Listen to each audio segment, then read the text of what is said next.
Mulai terkuak, 3 petunjuk baru diketahui mengarah ke terduga pembunuh di kasus Subang.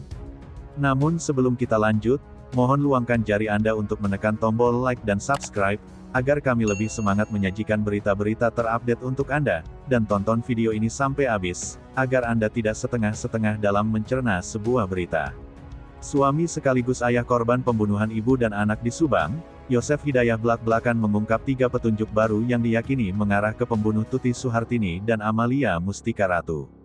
3 petunjuk itu didapatkan Yosef setelah berpikir panjang dan merangkai setiap kejadian yang sudah 10 bulan ini belum berhasil dibongkar Polda Jabar. 2 dari 3 petunjuk itu, Yosef membongkar sosok cepu yang disebut-sebut oleh ponakan Tuti Suhartini, yakni Muhammad Ramdhanu alias Danu. Sedangkan 1 lagi petunjuk itu didapatkan oleh Yosef dari pernyataan Kapolres Subang, AKBP Sumarni kepada pengacaranya, Rohman Hidayat. Semua petunjuk yang didapatkan Yosef ini dugaan kuatnya mengarah kepada Danu sekaligus staf Yayasan Bina Prestasi Nasional. Berikut 3 petunjuk yang didapatkan Yosef Hidayah yang mengarah pada terduga pembunuh istri dan anaknya pada Rabu tanggal 18 Agustus tahun 2021 lalu. 1. Sosok cepu. Siapa sosok cepu yang dimaksud Yosef? Yosef membeberkan sosok cepu itu diduga kuat adalah Danu.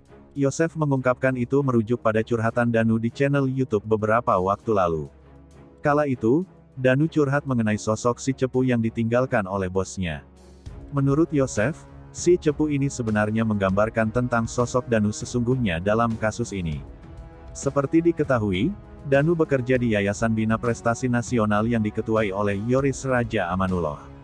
Yoris merupakan putra Yosef dan Tuti sekaligus kakak Amalia. Di awal kasus Subang ini, Yoris dan Danu seperti tak terpisahkan. Bahkan, keduanya sempat dalam satu naungan kuasa hukum, Ahmad Taufan. Namun, pada Desember tahun 2021, Yoris memilih berpisah dengan Danu. Yoris menyeberang ke Yosef dan dalam satu kuasa hukum. Pada awal Juni tahun 2022, Yoris pun memilih berpisah dengan ayahnya itu. Kini, Yoris tanpa kuasa hukum. Sementara Danu, masih tetap didampingi Ahmad Taufan, sedangkan Yosef didampingi Rohman Hidayat. 2. Danu minta maaf kepada Tuti dan Amel. Tak cukup di situ, Yosef kembali mengungkap petunjuk lainnya. Ia menduga Danulah terduga pembunuh Tuti dan Amalia. Hal itu dinyatakan Yosef dengan menafsirkan keinginan Danu meminta maaf kepada Tuti dan Amel yang sudah berbeda alam. Itu petunjuk betul-betul. Memang banyak petunjuk-petunjuk yang segala sesuatu terbukanya dari dia juga, katanya. Karena itu, Yosef meminta pengakuan sejujurnya Danu kepada penyidik, bukan ke masyarakat melalui channel YouTube. Seperti diketahui, Danu sangat dekat dengan Tuti dan Amalia. Danu pula yang sering diperintah Yoris meminta uang untuk keperluan yayasan ke Amalia selaku bendahara yayasan. 3. Informasi BAP valid. Petunjuk ketiga didapatkan Yosef dari Yoris dan istri Yoris, Yanti Jubaedah. Selain itu, Yosef juga mendapatkan dari kuasa hukumnya yang dapat informasi dari Kapolres Subang, AKBP Sumarni di awal kasus Subang mencuat. Petunjuk ketiga ini berkaitan dengan berita acara perkara, BAP. Yosef mengungkap Danu tidak mau menandatangani BAP. Di mana BAP itu menuding dia dan istri mudanya, Mimin Mintarsih terlibat dalam pembunuhan Tuti dan Amel. Menurut Yosef, pengakuan mengenai BAP yang tidak ditandatangani ini valid karena tidak hanya berasal dari sang anak dan menantunya, Yoris Raja Amanullah dan Yanti Jubaedah. Soal BAP ini juga berasal dari kuasa hukumnya, Rohman Hidayat yang pernah bertemu 4 mata dengan Kapolres Subang AKBP Sumarni. Seperti diketahui, Rohman membocorkan pertemuannya dengan AKBP Sumarni tak lama setelah kasus pembunuhan yang menewaskan Tuti Suhartini dan Amalia Mustika Ratu ini bergulir. Rohman mengaku bertemu dengan Kapolres Subang di ruang PPA depan ruang penyidikan Polres Subang. Saat itu AKBP Sumarni menceritakan bahwa Danu tidak mau menandatangani berita acara pemeriksaan, BAP, yang menuduh Yosef dan istri mudanya, Mimin Mintarsih sebagai pelakunya. Saya bicara berdua dengan Ibu Kapolres. Itu pada saat awal-awal setelah kejadian pembunuhan.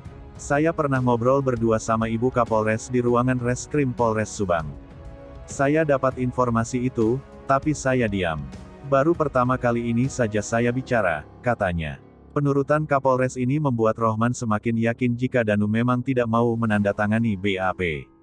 Apalagi setelah itu Yoris dan Yanti juga mengakui hal serupa. Saya dapat keterangan itu jelas dari Ibu Kapolres kok. Saya pernah ngobrol dengan berdua di ruang PPA, tegasnya. Ternyata, pertemuan Rohman dan Kapolres itu tidak diketahui Yosef sebagai kliennya. Bapak baru dengar, baru tahu. PH sudah pernah bicara dengan Ibu Kapolres, ungkap Yosef dikutip dari channel YouTube Koin 1077, Selasa, tanggal 21 Juni tahun 2022. Yosef berharap hal ini menjadi petunjuk dan betul-betul didalami oleh penyidik. Yosef mengaku tak takut jika harus dikonfrontir dengan Danu. Sekali lagi, kenapa gak berani? Yang namanya kita gak ada yang ditakuti, apapun yang untuk dihadapi seperti itu. Kenapa tidak? Seru Yosef yang mengaku pernah dikonfrontir dengan Danu oleh penyidik. Sebelumnya, Yosef begitu emosi saat mengetahui cerita itu dari Yoris bahwa Danu menuduh dia dan istri mudanya, Mimin Mintarsi terlibat dalam pembunuhan Tuti dan Amel. Danu itu telah betul-betul menuduh saya sebagai pembunuh. Dia telah memframing dan menuduh saya sebagai pembunuh, ungkap Yosef dikutip dari video yang diunggah channel YouTube Koin 1077. Tuduhan Danu itu dilayangkan sebelum dia didampingi pengacara ATS Law Firm dan setelah digigit anjing pelacak. Saat itu, Danu harus menjalani pemeriksaan 3 hari di Polres Subang. Namun, saat kesaksian tentang Yosef itu dibuat berita acara pemeriksaan, BAP, Danu justru menolak menandatangani. Kenapa tidak ditandatangani? Itu yang menjadi tanda tanya. Apa alasan yang sebenarnya? Tanyanya dengan nada tinggi. Tanggapan kuasa hukum Danu. Sebelumnya, kuasa hukum Danu, Ahmad Taufan Sudirjo justru curiga mendengar pernyataan dari kubu Yosef yang menyebut Danu tidak mau menandatangani BAP. Taufan curiga pihak Yosef yang seorang olah paham benar terkait BAP karena harusnya itu bersifat rahasia. Malah saya curiga, ada apa ini antara penyidik dan pengacara Pak Yoris Yosef, sepertinya kok tahu banget dalamnya BAP. BAP itu kan rahasia, katanya. Menurut Taufan, statemen kuasa hukum Yosef, Rohman Hidayat ini justru menimbulkan kecurigaan balik.